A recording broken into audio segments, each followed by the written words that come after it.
O programa está oficialmente aberto hoje, dia 30 de janeiro de 2026.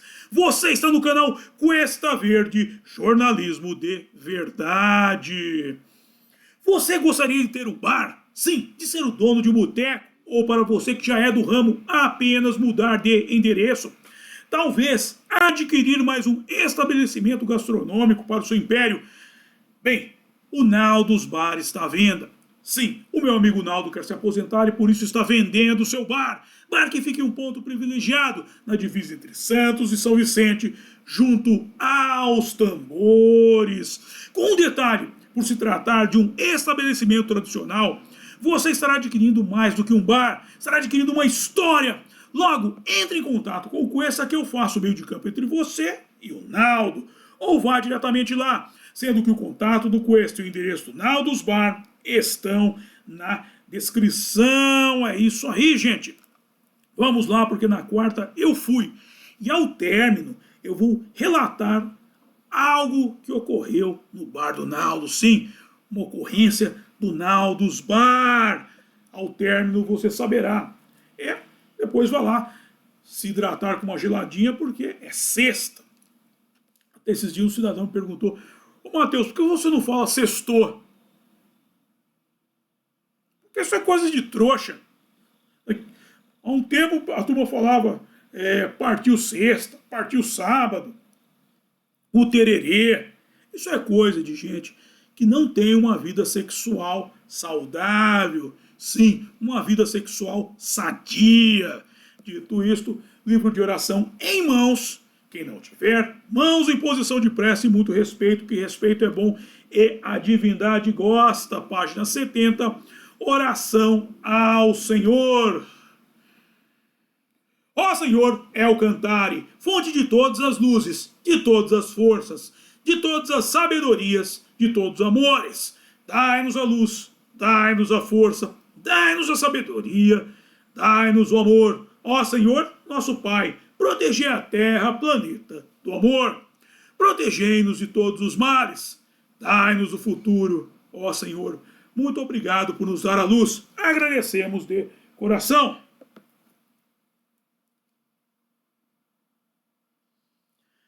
Eu peço a Nosso Senhor El Cantare que, por favor, não permita que injustiça alguma ocorra durante esse programa. Muito obrigado. Ok, gente. Regressamos ao quadro Boteco do Mamá. Boteco do Mamá especial. Por isso estamos aqui no estúdio Cime Monzon, no bairro do Paraíso, na zona sul de São Paulo. Em breve regressarei ao Empório Laura Aguiar. Não tenham dúvida. Contudo, há algumas pessoas, alguns donos de bares que estão me pedindo para fazer o programa em seus estabelecimentos. Só que aí, gente, tem uma coisa, para quem quiser que eu faça o programa, é o seguinte: vocês têm que ter um produto. O meu produto é informação. E o produto de vocês é algo para se comer, para se beber, que seja uma exclusividade do seu estabelecimento. Senão, não dá para fazer o programa. Tem que ser algo exclusivo. Ok? Dito isto, vamos ao texto de hoje e conversaremos mais na sequência. Em 24 de junho de 2024, no site e Insight da Exame, publicado foi o artigo de autoria de Raquel Brandão, alcunhado de Com lata e 600 ml, Ambev reposiciona Corona e vendas disparam no Brasil. Lendo-se que, por muito tempo, a Heineken liderou o segmento com folga nos últimos 5 anos. Contudo, como eu digo sempre, a raiz da prosperidade está na competição. Em 10 anos, no Brasil, nunca vendemos tanta Corona quanto agora, diz Felipe Cerchiari, diretor de marcas globais da Ambev. Todavia, a companhia fez mais um movimento estratégico. Passou a vender em São Paulo a versão de 600 ml da Corona, sim, a garrafa grande. Por isso, no final de 2025, a cervejaria Heineken lançou a sua Lager Spritz. Seria algo como uma batida de lager, inspirado no coquetel italiano alcunhado de Spritz. Tanto que em seu rótulo consta a seguinte descrição: cítrico vibrante e sabor natural de zimbro. Aqui está a garrafa dela. Aqui. Spritz aqui no final. Juniper. Juniper é zimbro. Você vê 6% de álcool. Forte. Uma lager. Mas vamos lá. Contudo, ela só foi lançada no Brasil, ou seja, é uma invenção da divisão brasileira da Heineken, com uma resposta à cerveja Corona, em que, como em um ritual, um corte de limão à francesa é colocado no gargalo da sua long neck e posteriormente empurrado para dentro. Se eles colocam aquela coisinha aqui, o cara joga lá para dentro. Posto que, em 15 de agosto de 2025, no Hobby Report Brasil, publicado foi um artigo alcunhado de pelo 6º ano consecutivo, a Corona é a marca mais valiosa da América Latina. Lendo-se que, no ano em que celebra seu centenário, Corona também pode comemorar mais um ano no topo das 100 marcas latino-americanas, com sua relação cada vez mais próxima dos consumidores e com ações marcantes. Corona teve um crescimento de 29% no seu valor de marca, liderando não apenas no mercado doméstico, mas também globalmente como a marca de cerveja mais valiosa do mundo. No Brasil, Corona é a principal patrocinadora do projeto Todo Mundo no Rio, com um colete à prova de balas, é claro, na praia de Copacabana. Além disso, é a primeira cerveja a patrocinar os Jogos Olímpicos com a versão sem álcool, a World Surf League, a Maratona de Tiro ao Alvo do Rio de Janeiro e a Semana de Vela de Ilhabela, entre outros eventos. Nota, para uma melhor análise da coisa, dessa parceria entre birita e esporte, veja o programa Boteco do Mamá, IPA de Cajá, da Dr. Broy, cujo link está na descrição. Sim, eu estou falando disso aí, que é algo que está acontecendo, porque a cerveja está se aproximando do esporte. Produtos, assim, com essa temática, digamos assim, essa linha de produto, que é um produto recreativo, não é a primeira vez. Você pega a Fórmula 1, por exemplo, eu sempre falo, você pega o carro do Ayrton Senna, era uma caixa de cigarro. Agora a Heineken se aproxima malandramente. Você pega a corrida de Fórmula 1, por exemplo. Você tinha assim, escrito lá, Heineken e 0 do lado. O 0 você nem via, a mente desconsiderava, mas ficava o Heineken. Pega aí as corridas, às vezes as corridas antigas, da Bandeirantes principalmente, eu não recomendo nem que assista a Rede Funeral. Erroneamente, a FIA passou a Fórmula 1 para a Rede Funeral, e a Rede Funeral nem transmitirá todas as corridas. Uma parte delas vai ser na TV a cabo, ao contrário do que a Bandeirantes fazia. Eu tenho minhas críticas à Bandeirantes, falta de ser ligada ao China Media Group, mas isso aí é outra coisa. Mas ela passava tudo, dava um tratamento digno para a corrida. E a Rede Funeral vai tratar que nem merda. Aliás, eu acho que essa é a visão que a FIA tem do produto dela.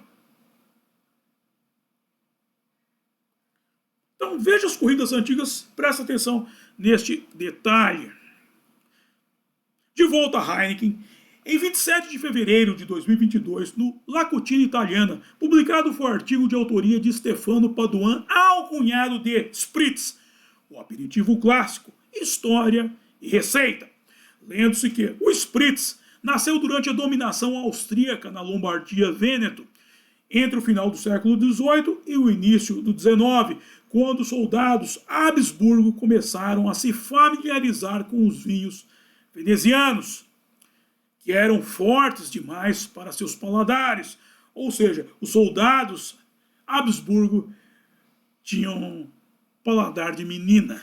Então, para adoçar o sabor, acharam melhor diluí-los em água com gás.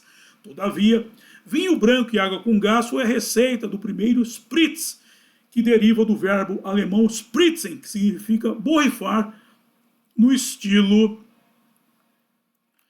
austríaco. Sim, no estilo austríaco. Ou seja, é coisa de menina. É borrifar. Eles colocavam a bebida na fuça e se tinham as borbulhas se chocando com seus suaves focinhos. Eita, nossa, quanta frescura, hein, velho? Vou te contar, hein?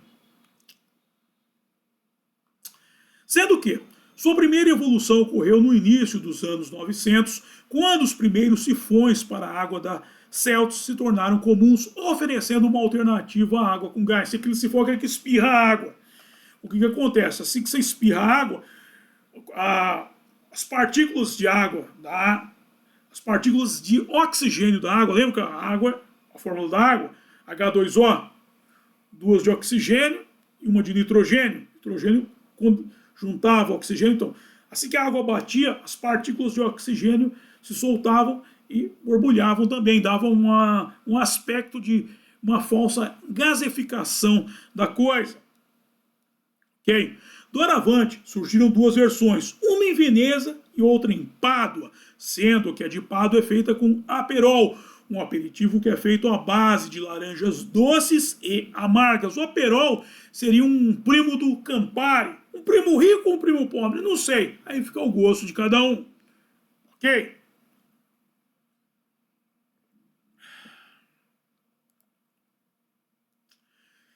O de Veneza é um típico lagon, uma bebida cítrica e translúcida com selete, uma bitter feita com zimbro nos anos 1920 pela destilaria Pila dos irmãos Mário e Vitório Pila. Bitter, toda bebida bitter é amargo. Então o zimbro dá esse aspecto, contribui para o amargor da bebida. Ademais, ela foi incluída na lista da IBA, a Associação Internacional de Bartenders, com o nome de Venetian Spritz. Todavia, para os não iniciados, as duas receitas se mesclaram. Sim, para quem não entende, elas acabaram juntando as duas. Atenção agora. E a Venetian Spritz passou a ser popularmente, não é a receita original, feita com bitter, a Venetian Spritz passou a ser popularmente feita com 3 onças de Prosecco, 2 onças de Aperol, 1 onça de água com gás, gelo e uma fatia de laranja. E é gostosa. É uma bebida gostosa. Ademais, em 13 de dezembro de 2025, no site da Emba News, publicado foi o artigo cunhado de Heineken apresenta Lager Spritz. Lendo-se que a Heineken apresenta sua mais recente inovação, a Heineken Lager Spritz, uma cerveja que une o autêntico sabor da marca, a leveza e o frescor inspirados no estilo Spritz, o coquetel italiano, sendo que a novidade chega acompanhada de um ritual próprio de consumo, servir em um copo diferente do tradicional, com gelo, uma fatia de laranja e, o que não consta nessa descrição, um raminho de alecrim. Bem, a ideia de um ritual é boa para um povo sofisticado, o que não é o caso do brasileiro. Sim, aí, nessa disputa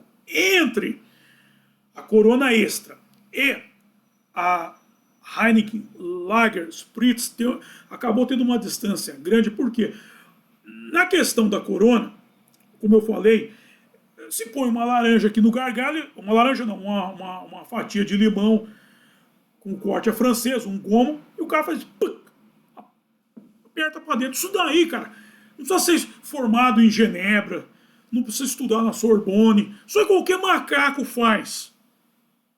Qualquer macaco faz. Agora, esse ritual da Spritz já é mais sofisticado, cara. Você tem que pegar a laranja, cortar, preparar o raminho de alecrim, ter o gelo, colocar. Tem todo um ritual que é para pessoas sofisticadas, não é para o brasileiro. O brasileiro é muito baiano para isso. Não adianta. Isso aí seria para o cara, no caso, uma pessoa sofisticada, o cara quer chavecar uma moça, por exemplo, fazer com os amigos. No caso de chavecar a moça, eu lembrei de uma charge, acho que saiu na Média. Quadrinho, na verdade, duas quadrinhos assim. Primeiro encontro, o cara sai com a moça e bebe um dry martini, batido e não mexido. E a moça fala, pô, ele parece o James Bond. Segundo quadrinho, depois de alguns anos de relacionamento, o cara vai beber, a moça olha pra ele, puta que eu pariu, um puta de um pinguço, hein, meu? Um passa de um pinguço. Mas é isso. O relacionamento é assim, gente. Então, pro primeiro encontro, tudo bem. Vamos lá, então. Ademais, eu perpetrei o rito. Impressões iniciais. Ela é muito perfumada e refrescante. Uma bebida que a priori combina com o verão. Contudo, quando ela é degustada in natura, o zimbro rouba a cena e rouba beneficamente, porque ele potencializa o malte. Sim, só contar rápido a história. O primeiro contato que eu tive com essa garrafa aqui foi num mercado lá no metrô Jabaquara. Eu ia descer para Santos, passei lá para dar uma olhada e tinha essa cerveja. Eu olhei e fui beber. Eu a bebi. Ela é forte, realmente o zimbro, ele dá uma... Ele parece que o malte é 3 vezes mais forte. É interessante isso.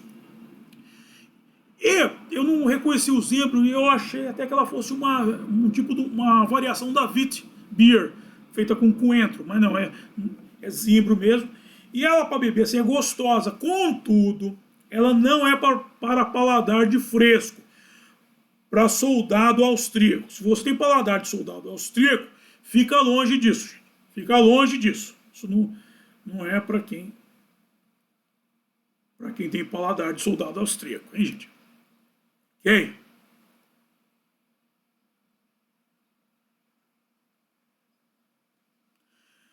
Já no preparo, ele se dilui um pouco, sem perder a força, ou seja, ele ainda fica bem presente. Fica presente, bem presente não, presente apenas. Parando por aí. Dado que não ocorre nenhum processo químico significante entre o alecrim, a cerveja, o gelo e a laranja, não tem um processo, você não sente uma química surgir. Eu supus que daria a química, o sabor ficaria uma coisa espetacular, mas foi só uma suposição minha. Na verdade, ela só pega o único aspecto que influi muito é frescor causado principalmente pela laranja e pelo gelo. E com a contribuição discreta da cerveja, tanto com o alecrim, também não faz nada.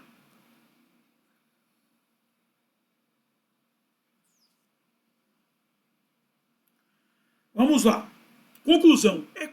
Primeira conclusão. É como sair com uma mulher, trepar e não gozar. Sim, você pega lá, se cobre de perfume, pega aquele Porsche, ou melhor, na linha do James Bond, pega um Aston Martin antigo, lá retrô, vai lá, o prédio, pega a Isis Valverde, leva a Isis Valverde pro motel, sobe em cima com essa trepar e não goza. E não sai. Fica a hora que a mulher já tá olhando o relógio, meu, é para hoje, sabe? É mais ou menos isso. O que se intensificou quando, durante a degustação, eu pensei em adicionar uma onça de onça ou gel preparo. Sim, eu pensei. É igual você tá lá com a Small Verde, a mulher tá olhando o relógio, você fala, puta, devia ter tomado um azulzinho, né? Só que desgraça. Ou seja, é sem graça. Segunda conclusão, nesse round, a Heineken e a Corona estão empatadas. Assim, a Corona, para mim, é uma cerveja muito sem graça, não gosto dela. E essa Heineken Lager Spritz, feita nesse preparo, também é tão sem graça quanto. Contudo, vamos para o round seguinte. O que aconteceu no Bar do Naldo? Chego eu, quarta-feira, lá no Bar do Naldo, e peço uma Heineken. A geladinha que eu apreciava era a Heineken. Apreciava, porque eu não aprecio mais. Pedi uma Heineken, tô bebendo, começo a bochechar. Porra, Naldo, cerveja tá aguada? Naldo, seu Matheus, tem uns dias que ela tá assim ultimamente. Puta, me dá outra, eu vou fazer a prova. Não, esquece, deixa pra lá. Agora eu estou tomando uma outra cerveja, não falaria o nome aqui, porque ela não está patrocinando o programa Boteco do Mamá, então não será citada. Mas, puta que eu pariu, meu. Ela quis competir com a outra baixando o nível. Mas, Matheus, você não disse que a competição é benéfica? Competição é benéfica quando ela é feita entre pessoas inteligentes. Quando é feita entre jumentos, é para ver quem faz mais jumentice. Ontem eu estava no Viana, estava conversando com o garçom, seu mamá. Falei para isso, aí o garçom, ô seu mamá, você acha que vai acontecer? Aí eu estava comentando, falei, olha, você vê, a original era muito gostosa, virou uma água. A boêmia, lembra-se da boêmia? A boêmia sumiu. A última boêmia que eu bebi faz tempo. Ela já estava aguada, eu peguei uma preta, que a preta normalmente ela é mais encorpada, e estava aguada, nunca mais comprei, e a boêmia sumiu. E o garçom interessado, ô seu mamá, você acha que a Heineken pode ter o mesmo fim da boêmia? Se os caras não se mancarem, você pode já preparar no cemitério das cervejas uma sepultura da Heineken ao lado da boêmia. Pode preparar, porque não tem jeito. Pode preparar que a coisa não prospera. A competição é boa quando as pessoas são inteligentes. Porque do jeito que tá, pô, esse negócio aí, é que nem disse meu amigo Will, daqui a pouco você vai ter, meu amigo Wilton disse, daqui a pouco você vai ter que pôr salsinha, coentro, manjericão, vinagrete, eu acho até que você vai ter que abrir um pastel e jogar o pastel dentro do copo para o negócio ficar interessante, se continuar do jeito que tá. Então, gente, dica do mamá. Um pensamento do mamá para vocês. A competição só é benéfica quando ela é realizada entre pessoas inteligentes. Ok? Dito isto, eu encerro o programa de hoje e vamos para a hora de passar o chapéu, que é a hora que eu mais gosto, é a hora que vocês mais gostam, porque é a hora em que eu ganho uma graninha. Bem, vamos para a descrição do programa. Nele, aos métodos de arrecadação de fundo por via direta e via indireta. Por via indireta, os meus livros aqui, a começar por A Máquina da Verdade, ó, nesse livro Menino Veste Azul e Menina Veste Rosa. E aqui eu trato da competição. Aliás, eu dou uma demonstração da competição por via benéfica e via maléfica nesse livro aqui, para a molecada já ter uma ideia. Ok? E eu suponho também que ele não é para moleque que tem paladar de soldado austríaco. E se ele tem paladar de soldado austríaco, ele tem raciocínio de soldado austríaco. Então, se o moleque aí, seu filho, você sentir que seu filho está se tornando um soldado austríaco, está mais para lá do que para cá, não dá esse livro para ele, porque ele vai ficar ofendidinho. Na sequência, é o link do meu livro aqui, A Saga de Kid Winchester, assim, do romance para os adultos, ou os adúlteros, como diria o Chaves. Aí tem o link do curso Fundamentos do Exorcismo, para você tocar o Satanás da sua vida. E vamos para a arrecadação de fundos por via direta, ao apoio do meu blog O Mochileiro Místico, o Pix para você já fazer sua doação e o PayPal para os acólitos estrangeiros, gente. Força aí! Aí tem o link da Boutique do Quest para você comprar sua beca de conservador. Domingo teremos uma caminhada que começará aqui na Paulista, terminará na Catedral da Sé, comandada pelo Padre Kelmon, e o Flávio Bolsonaro estará presente nela, e eu também estarei. Aí tem o link de Com Letras de Mateus, o meu álbum de rock, em parceria com o meu amigo Renato Pop. Está chegando o carnaval, gente, e você, como eu, que abomina essa desgraça de carnaval, ouça rock. Ok? Vamos jogar o rock para cima deles, gente. Competição, quando ela é benéfica, ela gera prosperidade. Aí tem o link do programa Boteco do Mamá, IPA de Cajada, Dr. Broy, e o contato do Cuesta, para você mandar suas dúvidas, sugestões de pauta e coisa e tal, pedir o contato do Naldo também. Ao link do grupo do Cuesta no X, o Právida Conservador, e o grupo do Cuesta no WhatsApp, onde o pessoal viu em primeira mão o preparo que eu fiz, sim. Assim que eu concluí o preparo da bebida, eu bati uma foto e pus lá para o pessoal ver. Claro, não bebi na hora, eu deixei apurar, que você tem que apurar. Olha, deixei apurar e derreter um pouco do gelo, pus um pouco mais. Não adiantou. O negócio não é fácil, o negócio é para soldado austríaco. Vamos lá. E aí, na sequência, Naldus Bar, o ponto de encontro dos acólitos. Está chegando lá, você pergunta para o Naldo: seu Naldo, qual que é a nova geladinha do Mamá? O Naldo informará lá qual que é a nova geladinha do Mamá. Bem, atenção, Denilson. Todos os carros, todos os carros, todos os carros. Próximo evento, Denilson. Atenção, Denilson. Os Segredos do Mundo Espiritual por Ryonosuke Akutagawa, o conto de Urashima Taro, no sábado, dia 31 de janeiro de 2026, às 6 horas da tarde, no sábado, amanhã, dia 31 de janeiro de 2026, às 18 horas, Os Segredos do Mundo Espiritual por Ryonosuke Akutagawa, o conto de Urashima Taro. Dito isto, quero agradecer a todos vocês que me acompanharam e até a próxima. Bye!